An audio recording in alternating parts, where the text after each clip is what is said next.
Welcome to one of the most fascinating cities in the world, Istanbul, Turkey. A city where two continents meet, where every street tells a story, and where thousands of years of history come alive before your eyes.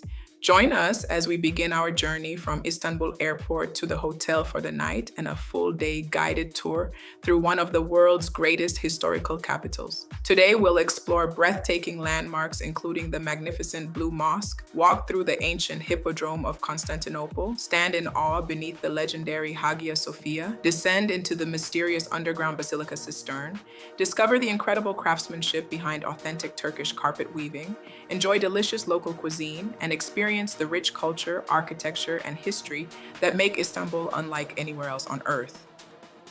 Along the way, we'll share fascinating stories, hidden details, local traditions, and travel tips to help you experience Istanbul beyond the typical tourist attractions.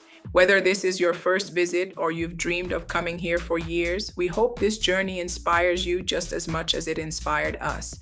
So grab your favorite drink, sit back, and come explore Istanbul with us. One incredible landmark at a time. Good. Thank God for joining us from Dallas to Istanbul. It was super duper delayed. Okay. One. But we thank God for safe flight. Yeah. It's funny how everyone was like cheering after we After we landed. landed here, this was very bumpy. It was like, okay, my guy's like, why are we clapping? I'm like, because we made it. Yeah. And this airport is huge. Oh yeah. What is this? IST? Is that what it's called? Istanbul? Istanbul, yes. By the way, welcome to our country and welcome to Istanbul. Istanbul is one of the biggest city in Turkey with 16 million population. We have a huge population always here. This is the official population number. Like unofficially, it's up to 20 million with the immigrants and refugees that we have from mostly Middle East. And here, the town called Old Town. If you know, Istanbul has everything on the side. Istanbul has one of the most important geographical locations in the world. It is the connection of Asian and European continents. So it is connected by two bridges that we built. Last one was around 1900s. And then also in this side, we are on the European side currently. In this side, there are two small peninsulas. Okay. This peninsula called Old Town. The other side called Modern Town. Here by taxing. Actually, you are staying in the Modern Town. The hotel is on. Because you cross the bridge if you realize. It was a short bridge, very little bridge. When you cross the bridge, you are in a town. Because these two peninsulas are divided by a little water channel called Golden Horn. The one that's sea, right, as you see, it's a water channel. Because the Marmara Sea, the water of Marmara Sea is coming from Black Sea. So Marmara Sea is one of the inner sea. Just the water is bringing down from Black Sea.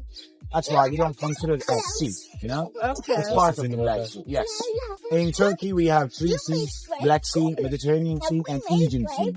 That's our border to Greece, actually. When you were in Ephesus, the sea that you saw over there is called Aegean Sea. Yeah, because we did a cruise. Yeah. So that's why we can see. You actually sail on the Aegean Sea from Greece to here or from here to Greece. Let's start from Blue Mosque. Blue Mosque is one of the Ottoman foundation from 17th century AD, 1616. And then there is always a queue at the entrance. And when time goes later, it's always going longer and longer. That's why if you do it right now, it will be better for us.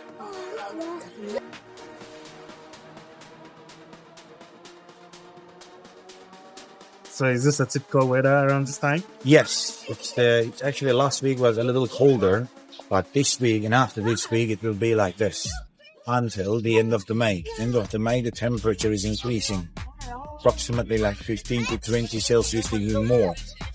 So in summertime, here is like a hand. So this is the line, Yes, but it moves quick.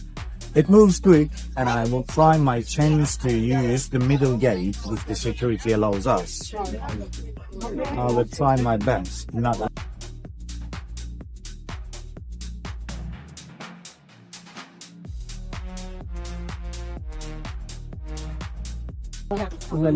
So, what's your first impression?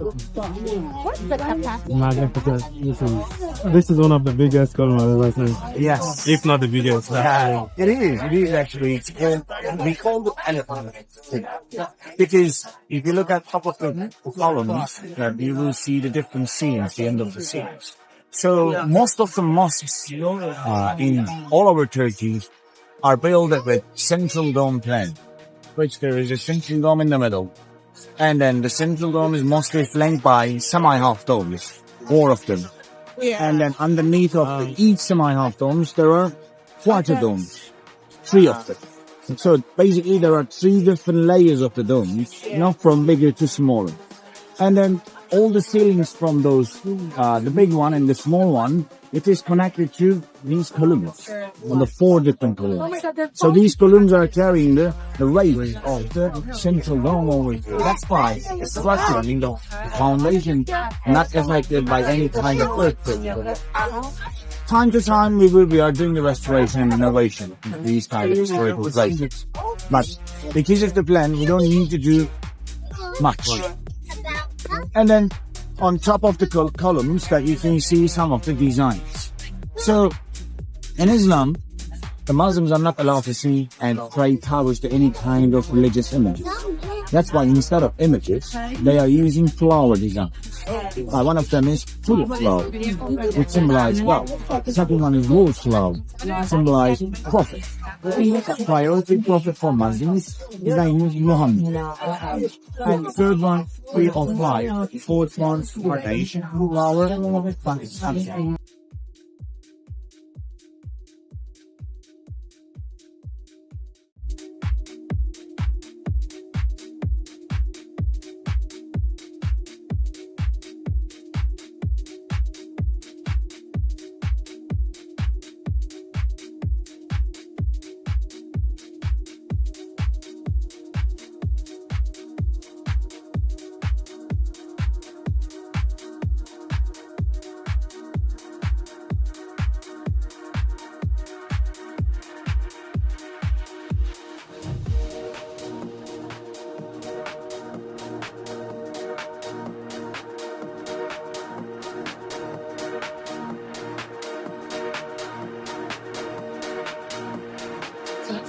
Actually, we were in the 15th, 17th century over there, 1600s, and here dates back to 4th century, approximately 1700 years ago.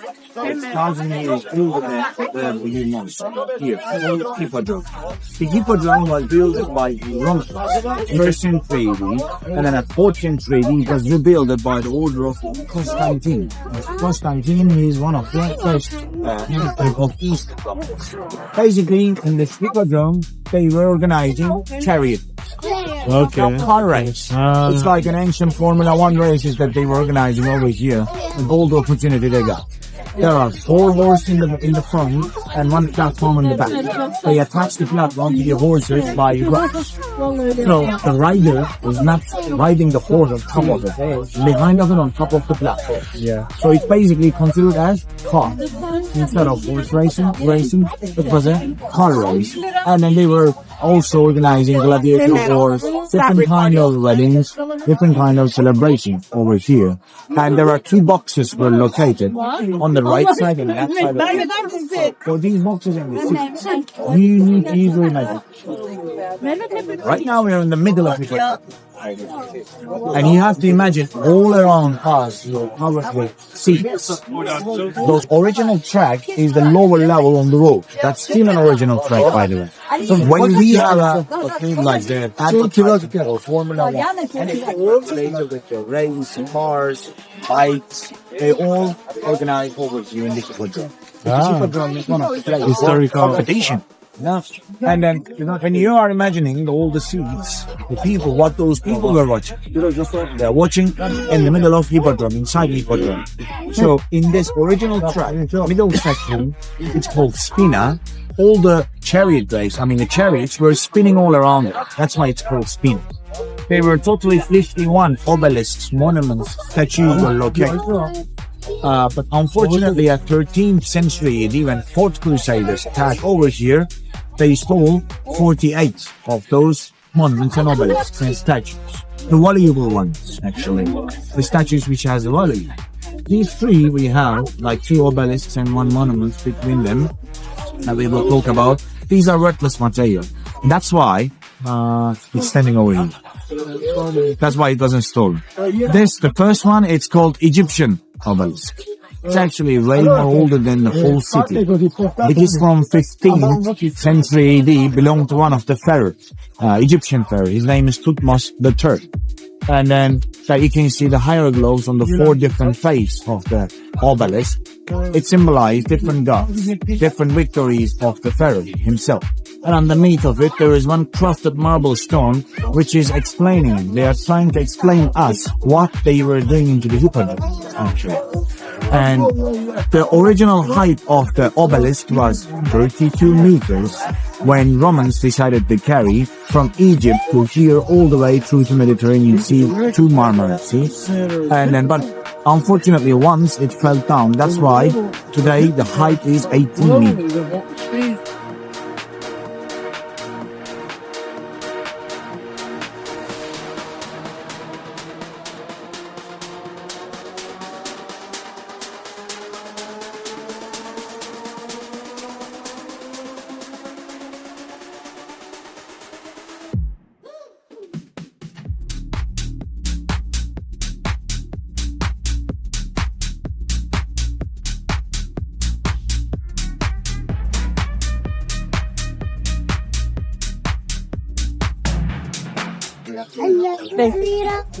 And then you can see the 3 snakes sat on top of it. And then 1 incense burn, golden incense burner. It's actually burned.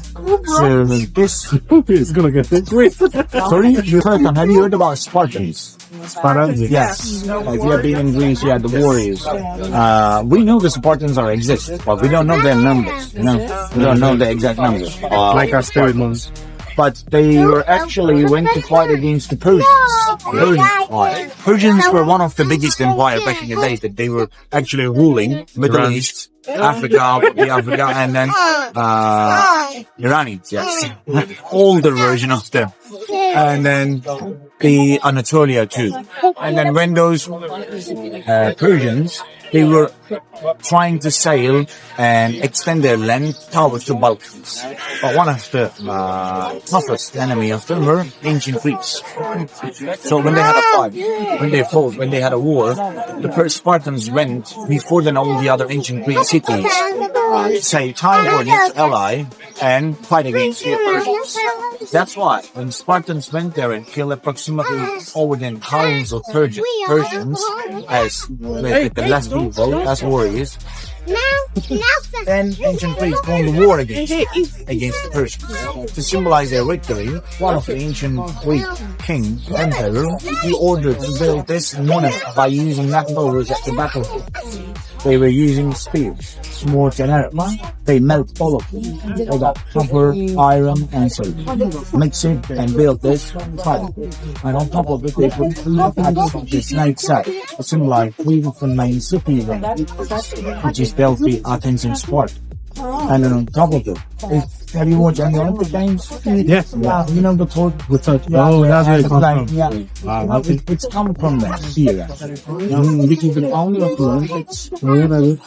Olympic Games, the things are like it. It's coming from the burner that you see in the picture. So the fire, the flame was here on top of the building now, when they were having the race, I mean, any kind of competition.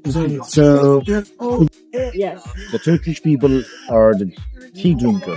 They are not coffee drinker. We love tea because of Silk Road. Have you heard about Silk Road? No. The Silk Road is one of the common trader and merchant way, all the way from Asia to Europe. So all these civilizations or empires where the Silk Road is passing through, all of them use tea to drink today. India is one of them. Turkey, one of them. China, Asian countries, mostly. Now what is this? It's sugar. For my tea.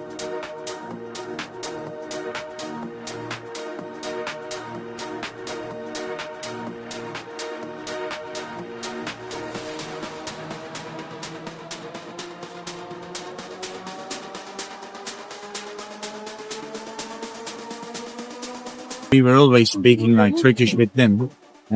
They were mostly like they become a local seller over here. Yeah. And then, or some of them goes to the trade yes. to take back home. Yep. And then once they got very good job here, you know, they called their friends, and I had like 6-7 Nigerian friends, but they left because of the immigrants we had from Middle East.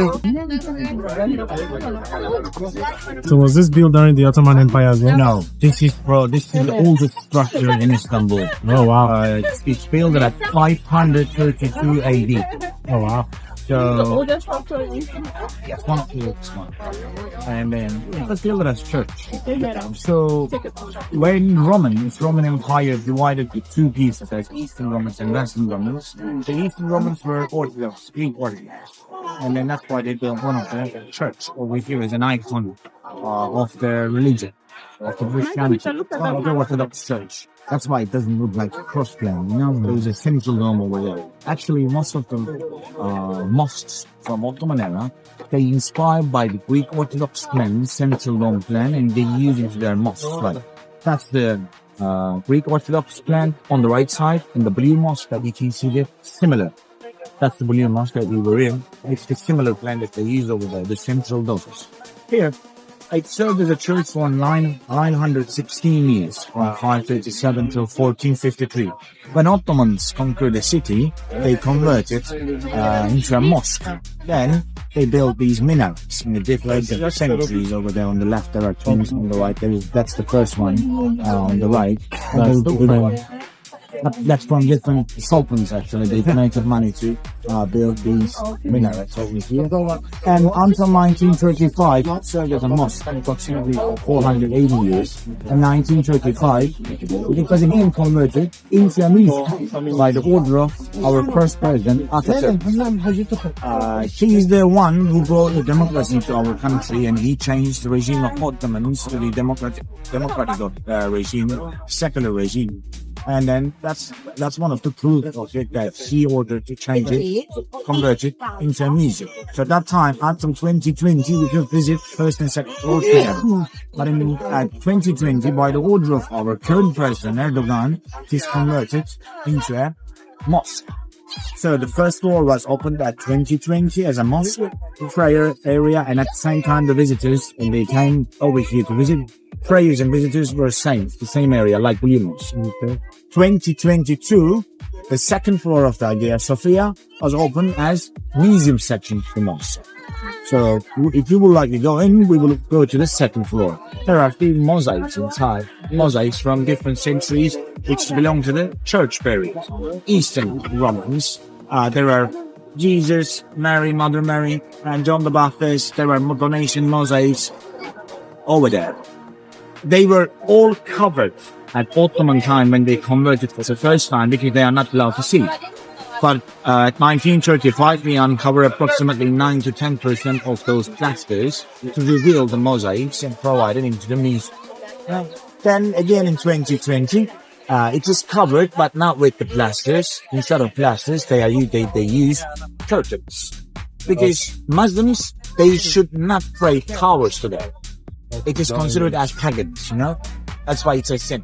When you cover them and when it's not on your region while you're praying, that's not considered as sin.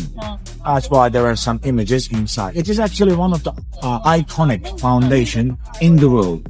Still, it's an icon for Christians, Orthodox Christians, and still it's an icon for Turkish people, Greek people, because the structure that's standing in front of us, standing over there over the 1600 years, and it is hosted 2 different religions at the 2 different time period of biggest empire back in the day, Ottomans and Eastern Romans. That's why there are many people who wants to visit this place. It's actually one of the must-see.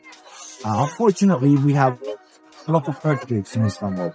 That's why these kind of structures are affected by earthquakes a lot. This is the reason why we are doing the restoration over there. So part by part, from top to bottom, year also for a long year, they will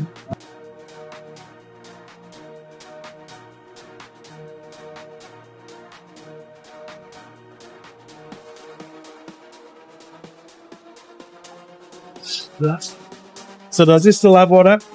It doesn't, but we have like a very little water ones to make a sample of. It was the water storage back in the days.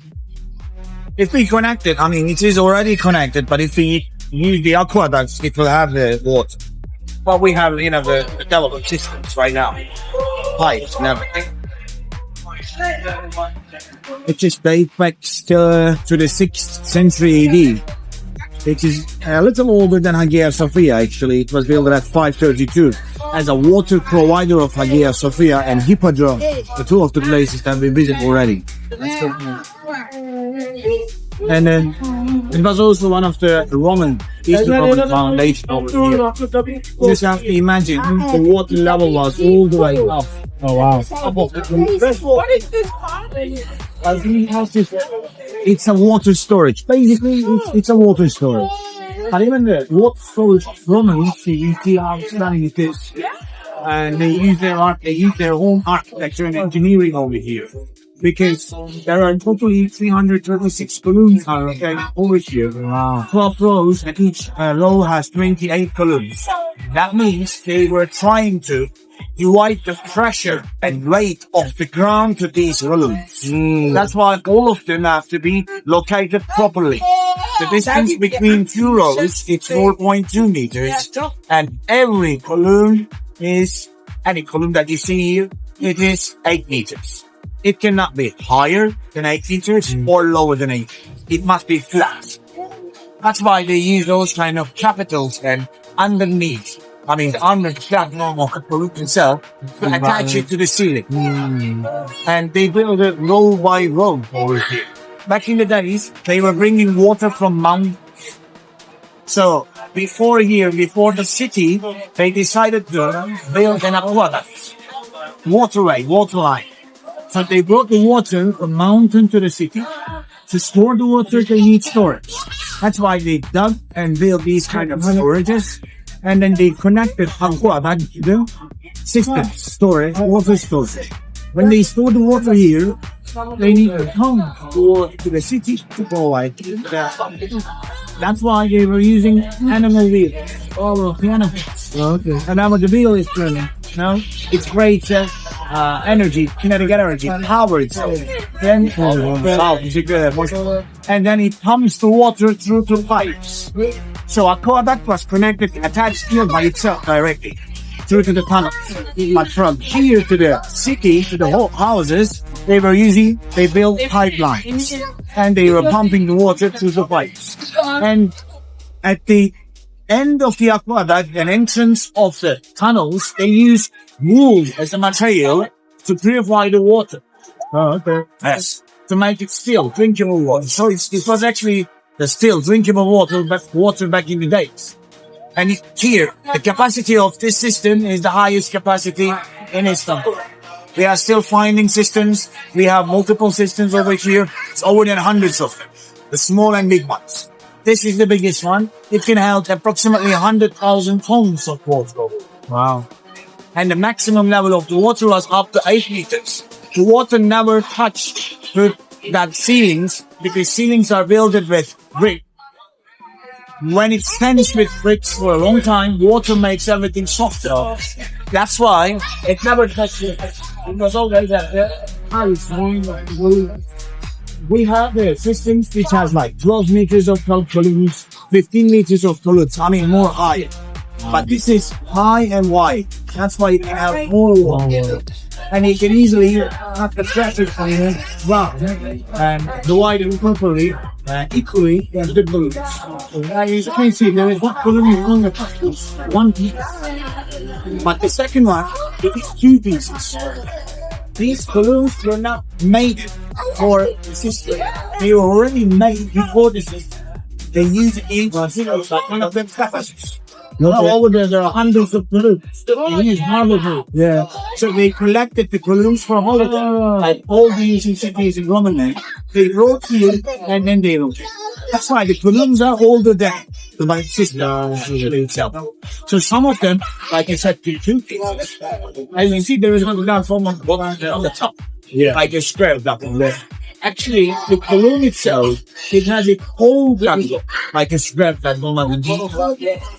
To use it as a capital, they just cut from middle, then they just flip the bottom to the, so they made it upside down to attach to the seat.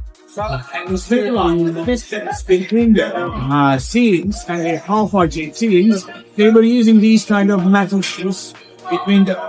So if there is any earthquake or something, it doesn't shake at all. It's actually one of the safest shelter in baseball. Oh wow. Yeah, because of the columns and those seams and the sticks. And when we were, the Eastern Romans, they used approximately 4,000 years. But Ottomans, they didn't use the systems a lot because they had their own tank system. They were attaching the aqueducts to the tanks. And through to the tanks, through to the pipes, they were pumping the water. It was easier for them to pump the water from higher to lower. But here, it's lower to high. It was hot. And that's why they didn't use it. So until approximately 18th century, like 1700s, there were none of the people were used these kind of systems. That's why it's built with mud. And 1985, when we did our first restoration, we removed 50,000 tons of water, mud from inside. Now you can see one of the columns behind the fences on the bottom. Some parts are like brown. Yeah, it's because of the mud. That's the mud level. And then we opened for the visitors in 1987. That's the first time. With two balconies like the platforms, one on the right, one on the left. And as last 2019 that we did another restoration, we removed those and we built these walkways over here to let people to see the statue of Medusa here. Oh, there you go. Yeah, all right. Statue. Let's go and take a look on the Medusa. So these are all limestone or marble? Marble. It's all marble. It looks like different stone, but it is marble. It's because of the water. Water over time. Yeah. It's a rock. Notice the power of Medusa. When you look at her, then you will turn into a stone. That's according to Greek mythology. That's the power of her. Because she doesn't make guts. I think they both falling now with persons and thieves. And when two ladies, one now and one guy was already jealous, right? Some kind of competition according to mythology. So Athena was more powerful. Medusa was the power words back in the day in mythology. So Athena first, she changed the Medusa's hair into snakes. You can see the waves over there. That's the body of her. And whoever looked at her eye, they returned to a stone. We are not.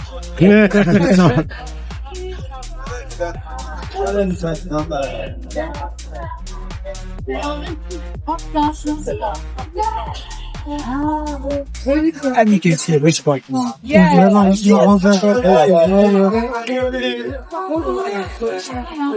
I the back of it there is a light. So it's just like reflecting. It's a very good piece of art actually. Yeah. This one I made it by the way, that statue. So it's not the statue that is projected. Yeah.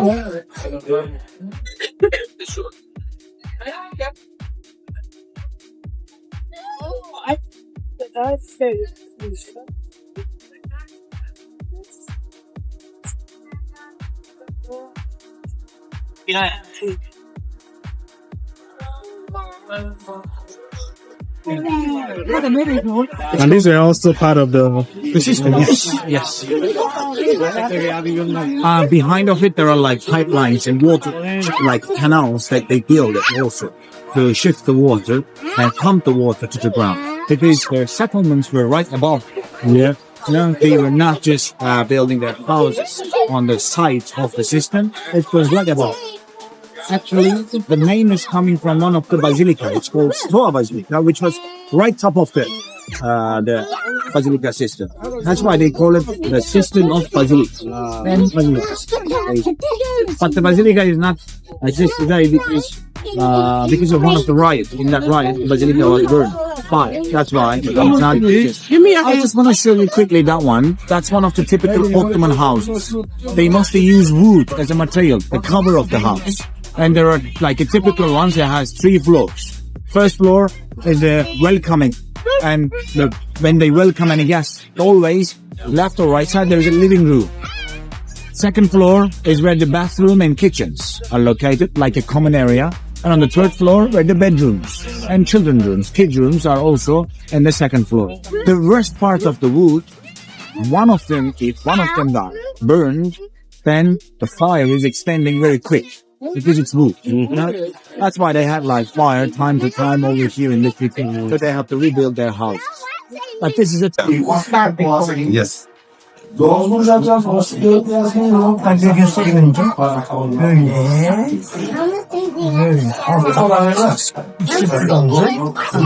and Michelle, come sit down the bench. Come sit down. She'll give you the correct. The word. Sit down on the bench. No, from inside. From inside. Exactly. From inside. Go over it. On top. Over it. Over it. Go to the other. From down. Exactly. From under it. And then move down. That's it. That's it. Look.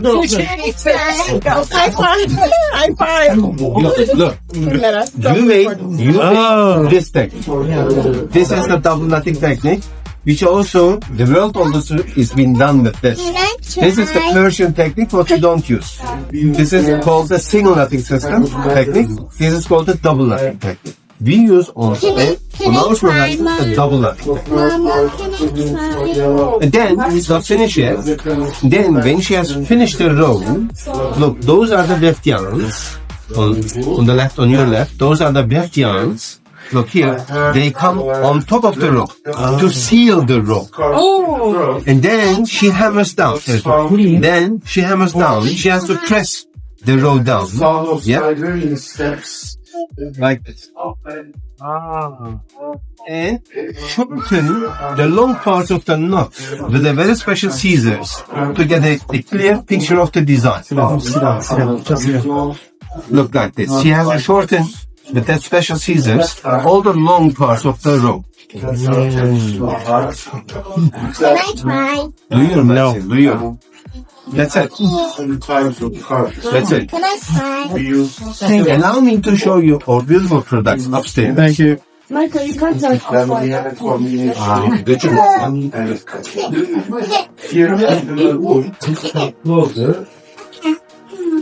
And here we have natural dyes. That means we do coloring the material. Everything is natural. We don't use anything chemical.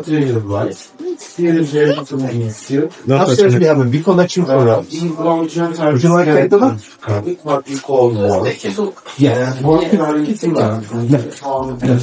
is it again?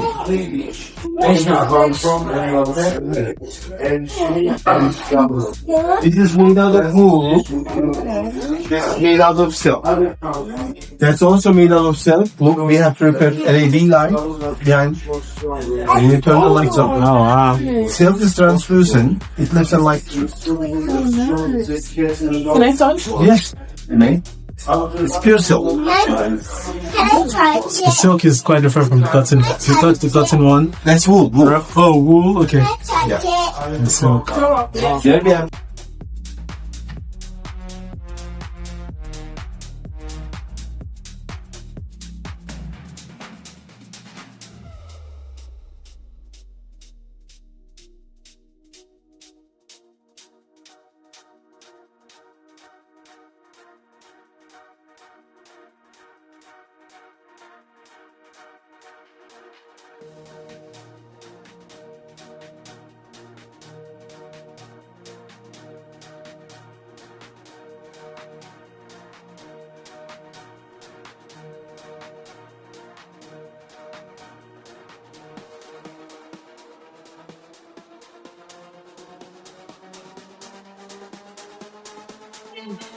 So this is like the food district? Kinda. There are like 2-3 streets go the restaurants. Onlar zaten benden müşterisi ama şey. Like different kind of cuisines. Mostly Turkish cuisine. I know that the people can be like veg or vegan or they find restaurants for yourself.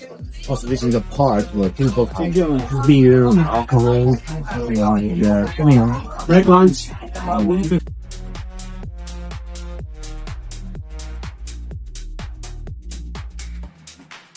That's the restaurant. I'm going to go there earlier. Also, mini cuisine. You see the rewards that we got.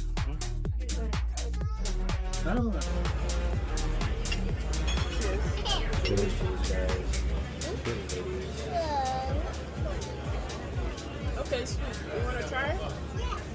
There's nothing coming. It's all running, by the way.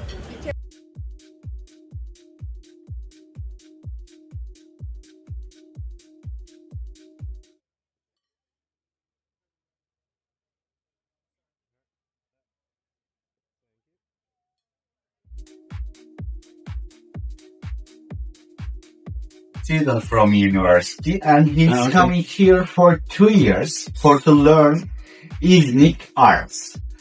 And Mehmet, my family is the 7th generations of this brand. And we produce the ethnic quartz ceramic and the ethnic art. Did you visit any historical places like Blue Mosque? Yeah. Or in the Blue Mosque you saw many tiles, right? Yes. More than 21,000 tiles. Made before 500 years ago, but still look like the first day. We exactly produce the same quality and the same art. Now Murat show us the demonstration. I am going to explain you the process. And let me show you that what we use for the clay. Here you can see the quartz stone powder, and this one is kaolin white clay. For the really unique quality pieces, we use 85% quartz stone powder and 15% kaolin. We mix them with water and we keep that clay for the fermentate for 3 months. After that 3 months, our clay is ready. But this clay is not 85%, it's just 50% quartz, because if we use 85%, it's going to be more solid and it's so hard to shape in a short time. Also, normally most of our masters use electronic wheel, but for show and the education, we prefer this traditional. Welcome. Thank you. We protect that paint with glaze. This is our glaze material, quartz and glass. We bake them together. After that, we get this crystal. You can touch. Okay. It's okay. Put everything back. And after we grinded them and mix with water, we have a white solution like these photos. We repeat that solution. Okay. And after the glaze, it's going to kiln for the second time. The fire temperature is 2700 Fahrenheit for 19 hours. After that 19 hours, we need to be lucky because our success percentage is only 70%. And if we are lucky, we have one of the most durable and the strongest pottery on the world, like this one. Would you like to hold that? Yes.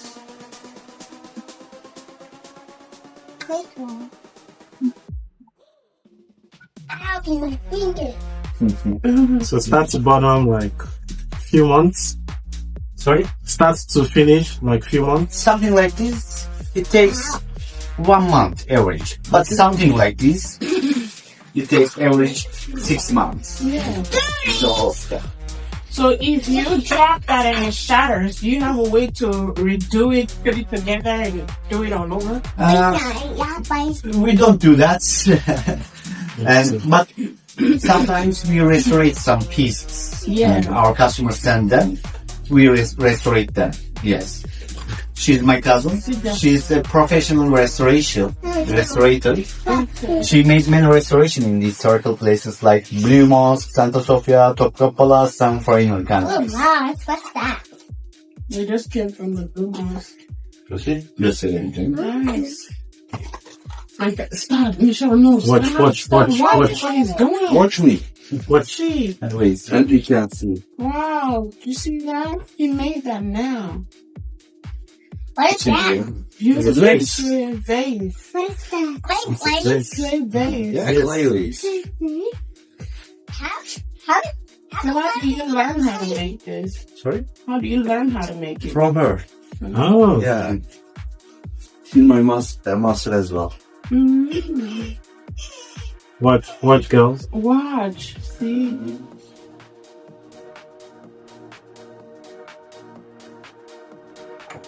you done this I right? can see the inside. Wow. Wow. It's not symmetry. See? How do you say what happened? I think we could Sunken Anatolian Civilization Museum, that one is 3,500 years old. Wow. And comes from the Hittite civilization. Hittites were living in Anatolia and believing in the sun god. This hall represented their sun god. And they had a ceremony, they were putting wine inside and hold to the sun. When the sun was passing through the circle, they were believing that the god blessed our wine. My God. My But God. the rest was hold like this and this was the one. This is the original size and the original designs. And also all our collections are lead free, not only for display. You can wash it, dishwasher, also microwave safe. This one has different function. Let me show you that.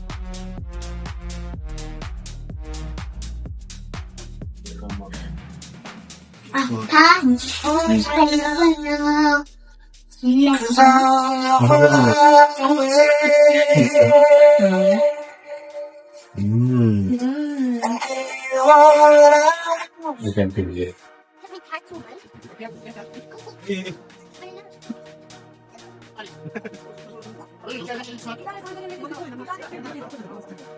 Hoş geldiniz. Merhaba. Merhaba. Sahnenin içi bebekleriymiş. Çocuklara. Part that we're gonna go and see, and we're gonna go and see approximately in the covered area there are 4,000 shops. Oh, wow. So when I say ancient mall, it's also the biggest mall in the world. And you will see different products inside the Grand Bazaar. Namely, it was built at 1461 by the order of Mehmet II, who is the conqueror of Istanbul. He's one of the biggest Ottoman sultans back in the days. They conquered the city at 1453, and after 8 years, the Grand Bazaar was built and constructed over there. And beside that, in the uncovered section of the Grand Bazaar, there are 12,000 more shops. Oh, wow. Totally, the number is up to 15 to 16,000 shops. Wow. That's nice. In this part, you will mostly see while you are walking around the accessories like diamonds, emeralds, gold, Sultanite stone. Sultanite stone is from Turkey originally. Okay. It's like changing colors according to the light. That we can see one of the example inside the bazaar when we are passing nearby the shops, silver shops. And then the Sultanite stone is also one of the volcanic glass. The origin is obsidian stone. And then it's like you are having two gems, in one. Because it's changing multiple colors, like 7 different colors. According to like in the daylight, moonlight, candlelight. It's all different.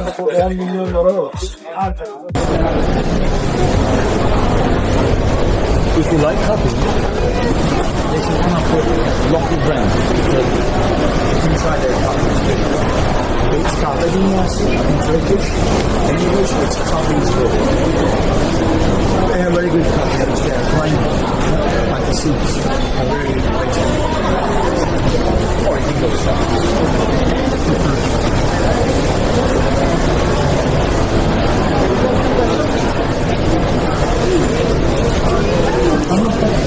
inside the bazaar, we will head to the place that we see some beer or something.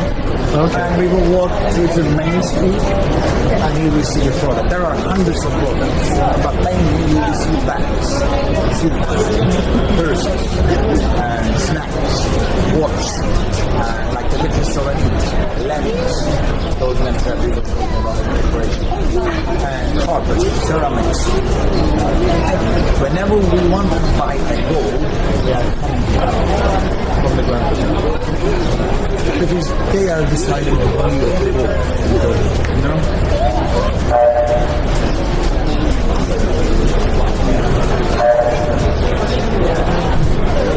What does that say?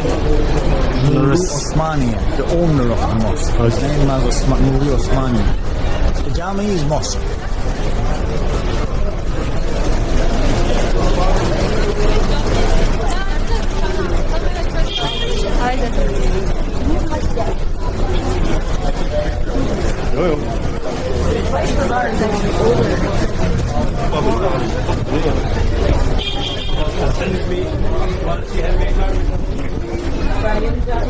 Mosque, you are out of all the mess outside. You step out of the mosque, like when we usually have an exit, you will be in mess again. Noises. So color.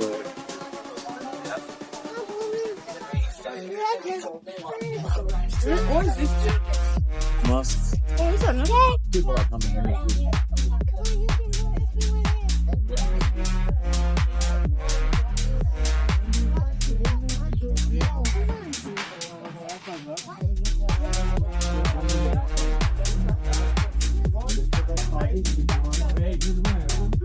It's amazing.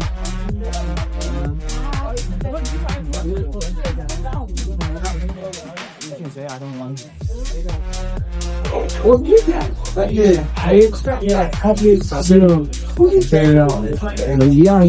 see like all of them are lost and running. There are different sections for access to the phone outside, not inside. Inside, they have their own shops.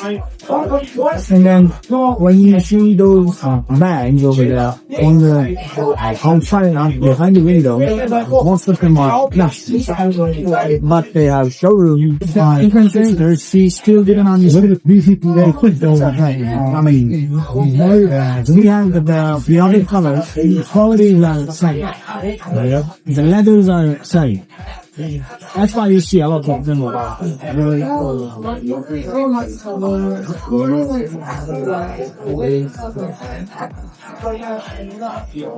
Whenever it's covered inside this place. Sorry? It's all covered. It's been here. How about like the ceilings and roof? And there are streets at the end of the streets. There are gates. There are totally 27 gates you run this up. And we end up on the first. And then down to the streets, there are gates that you can exit, but you will be seeing what are in the other section.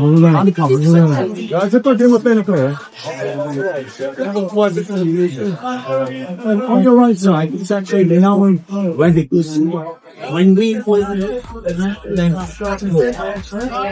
one